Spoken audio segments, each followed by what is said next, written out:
Здравствуйте, дорогие друзья! С вами, как всегда, Артур на канале Артура Пасека. Давно не выкладывал ролики. У меня были всякие там семейные обстоятельства. Сын родился, в общем. Хотел вообще изначально выставить первый ролик про колоду. Вчера, я сейчас в деревню приехал с дочкой. 2 дня я проколупался с колодой. Там возник небольшой нюанс. Это уже когда я доделаю колоду, я покажу полностью. Сейчас один элемент колоды пришел в негодность. Сейчас вам покажу. Собственно, колода. Это же, говорю, забегая наперед. Вот этот элемент, который был при спиле дерева выломан, вот он лежит. Он дал раскол, и у меня теперь получается вот одна его запчасть, вот вторая. И я сейчас думаю, как это все устранить. Да и, честно говоря, вот эта штуковина, вот эти 2 кусочка и вот эта вот запчасть весом тяжелее, собственно, чем само вот эта полубочечка эта. В общем, про колоду я же говорю, сниму чуть позже ролик. А пока обзор пчел, которые не вышли в этом году из зимы.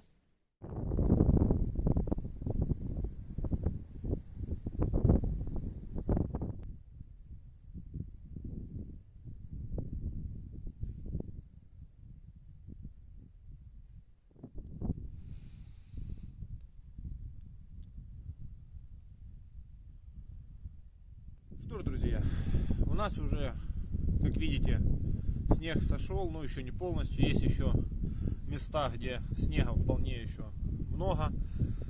У нас все тает, все течет. В этом году, как будет уже и называться ролик, это первые потери. До этого у меня было 2 зимовки и 2 стопроцентных зимовки. То есть сколько уходило в зиму пчел, столько и выходило. Пчел я проверяю зимою, может быть, пару раз. Проверяю как? Или фонендоскопом, или если это тихая погода, аккуратненько подхожу, пару раз по улью постучал, и они откликаются, то есть мне этого было всегда достаточно. И все время у меня пчелки выходили из зимы, очень хорошо все было. В этом году, как я уже снимал в осенних роликах, у меня было небольшое сокращение. Сократил, было 14 семей, сократил до 13. И на днях я прошелся, послушал ульи. У меня 3 улика, там тишина. То есть не отозвались пчелки. Сейчас у нас 19 февраля на улице, еще достаточно свежо. То есть я в улье не лажу до уже нормального потепления, то есть когда уже совсем становится тепло, или хотя бы недельку держится солнышко, потому что сейчас то дожди, то не дожди. В общем, сейчас я вам показывать оставшиеся семьи не буду, те, которые выжили. К началу сезона я пока иду с 10 семьями. Как все сложится в дальнейшем, я пока не знаю. Думаю, в конце февраля сделаю первую подкормку, потому что у нас показывают, а там тоже в зависимости от погоды все будет. Все будем отталкиваться от погоды. Пока я не вижу смысла их открывать, потому что холодно. Облета еще не было. Литки я немножко приоткрывал, для того, чтобы, если я прозеваю этот момент, чтобы пчелки вылетели, и все у них получилось самостоятельно. Все было хорошо. А этой зимой, зима теплая, с большими перепадами температур, то тепло, то холод. Скорее всего, что эти перепады 3 семьи не выдержало. В общем, давайте будем смотреть, что там произошло. Что ж, первая семья. Да, кстати, семья, которая в прошлом году была злая, как видим, хотя холст, тут все сухо. Но сырость здесь была, потому что на самом коврике видно. Тоже коровок полная куча. Так.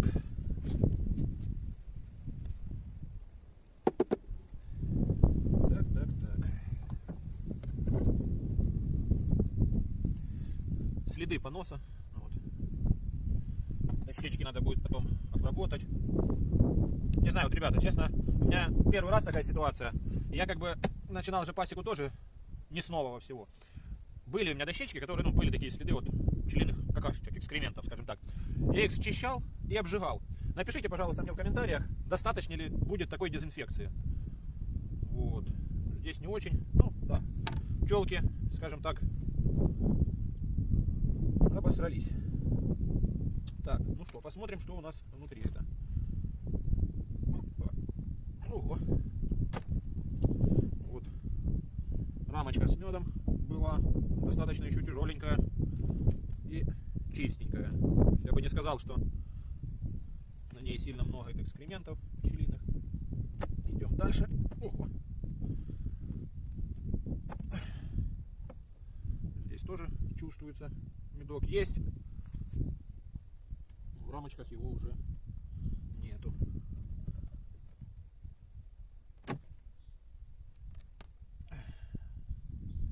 Полосочки. Так, может быть, а может быть.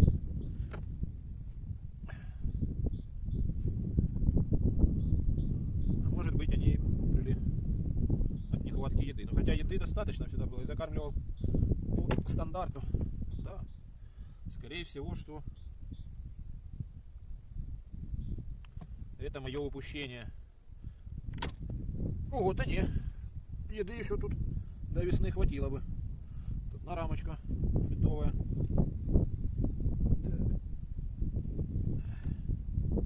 Я так понимаю, это тоже медовая, да. Так, ну, вот как-то так. Первые мои потери. 2 рамки с медом. И все остальные практически пустые. Скорее всего, что пчелкам, наверное, не хватило еды. Я начинающий пчеловод, и как бы вроде старался всегда делать все одинаково. Раз, два, три, четыре, пять, шесть, 7 рамок было забито медом осенью. Мне казалось, просто из-за чего так. Я в прошлом году оставлял по 10 рамок, ну, я тоже комплектовал, также ульи. И медовых рамок по весне было очень много. Здесь решил, что 7 будет достаточно. Ну, оказалось, не хватило пчелкам в этом году, этим, по крайней мере, кушания. Ладно, этот улей пока оставлю. Опа. Надо будет их все продезинфицировать, поубирать. Опа. Скорее всего, что конкретно эта семья умерла с голоду. Жалко. В этом году, даст Бог, все хорошо. Буду более тщательно относиться к этому всему. Да и вообще, в этом году хочется как-то немножко улучшить свою пасеку. Для этого будем читать, смотреть. В остальном же вот все эти ульи в полном боевой готовности. Здесь немножко литок откроем. Есть уже первые взлетевшие. Это вот с этого улья пчелка вылетела. Но они все поодинокие такие вот вылеты. Там вон стоит пасека моего друга Васи. Вот, надо будет ему позвонить, предупредить то, что у него тоже маленький вот этот улей, который почему-то молчит, не отзывается. Вот, ну вот так выглядит моя пасека в саду. Здесь получается вот это 2 красных улья, 18 номер, 18 и 7. Это теперь, ну, этот с прошлого года пустой стоит. Это как раз та же сокращенная семья, а 7 это злая семья была. Мы ее в этом году не досмотрел, в общем. Ну, что поделать, как-то так. Пойдемте в палисадник, покажу, что там. И самое обидное в том, что сейчас я нахожусь уже в палисаднике, то эту зиму не пережил мой флагманский улей, как я его всегда считал. Это самая первая моя семья, с которой я начинал. Вот. Сейчас посмотрим, что у них произошло. Потому что, у них, я говорю, вот, закорма это такое дело. В общем, не мог я прозевать, что у них кормов было очень много. Весь закорм я снимал осенью, то есть я уже сам пересматривал, думаю, я их простучал и слышу, что там тишина была. И как-то вот переживал, думал, может что-то где-то, вроде все было хорошо. В общем, сейчас посмотрим, что у них произошло. В палисаднике 2 улья не отзывается. Это белый, старенький мой улей, он была семья проблематичная еще по сезону. Но вот как раз синяя семейка у меня была всегда на высоте. Осталась ее дочерняя компания, скажем так, это отводок с прошлого года. В этом году буду стараться сделать с этой семьи костяк. Теперь я вообще думал из 2 семей сделать костяк своей пасеки, но теперь буду пытаться выводить все с одной. Так что смотрим, что теперь у этих пчелок.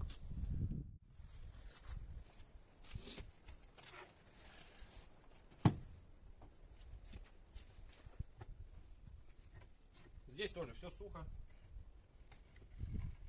Здесь легко. Так, лучше тогда не разбрасывать.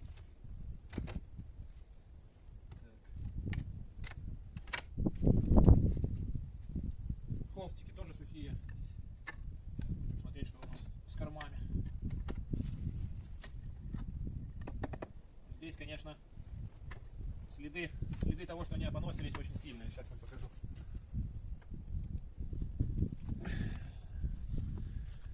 Вот мы, как видим, клуб был посерединке.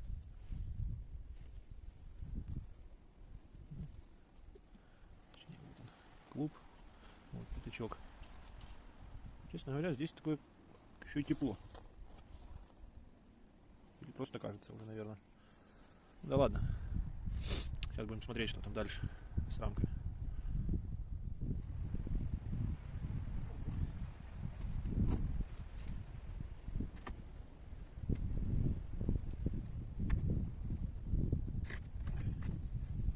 Вот медовая рамочка. Метку еще так достаточно. Тоже как-то неравномерно уже выеден или выбран.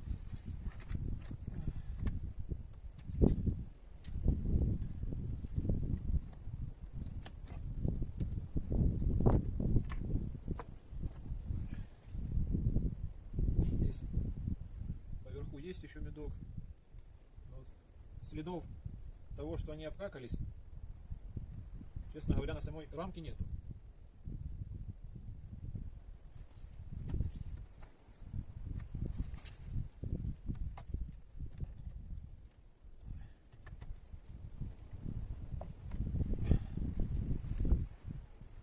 Меда еще много, достаточно на рамке.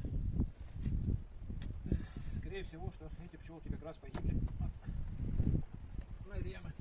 А здесь уже более четко видно следы поноса и остатки клуба. Ну, клубок, видимо, был совсем небольшой, хотя семья осенью уходила очень сильная.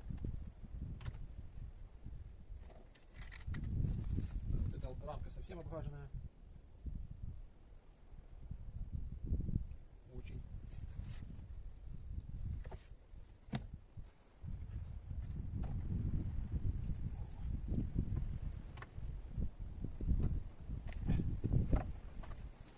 Ну хотя нет, надо здесь достаточно, да, было еще для зимовки.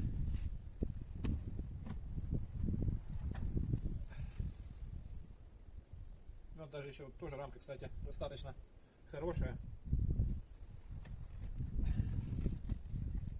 для повторного использования.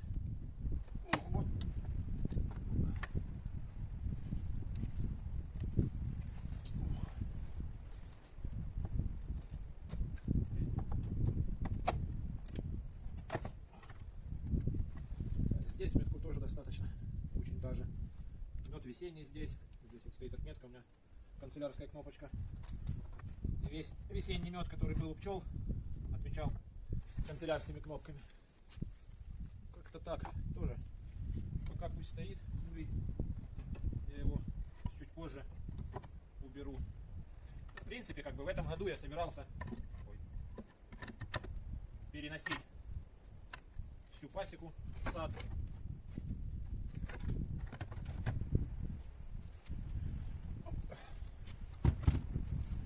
Но не под таким поводом. Так, и что ж, глянем, что там с третьей семьей. И вот третья семейка, которая тоже в этом году не перезимовала. Как-то вот, не знаю, ну, я всегда ждал этого. Ну, как предполагал, то, что может такое случиться. Но все равно как-то очень жалко пчелок. Они как родные уже стали, что ли.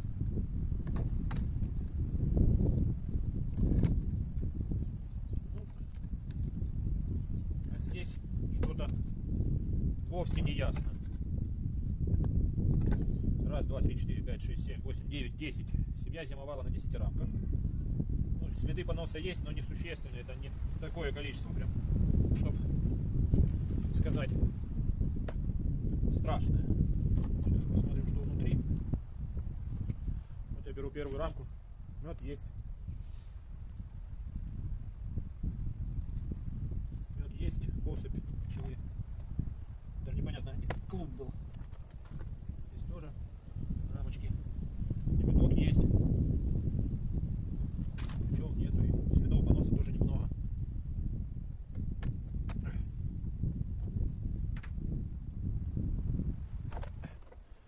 Рамочка пустая. Практически. Меда немного. Но он есть. А вот совсем пустая рамочка. Эту скушали полностью. Так, поехали дальше.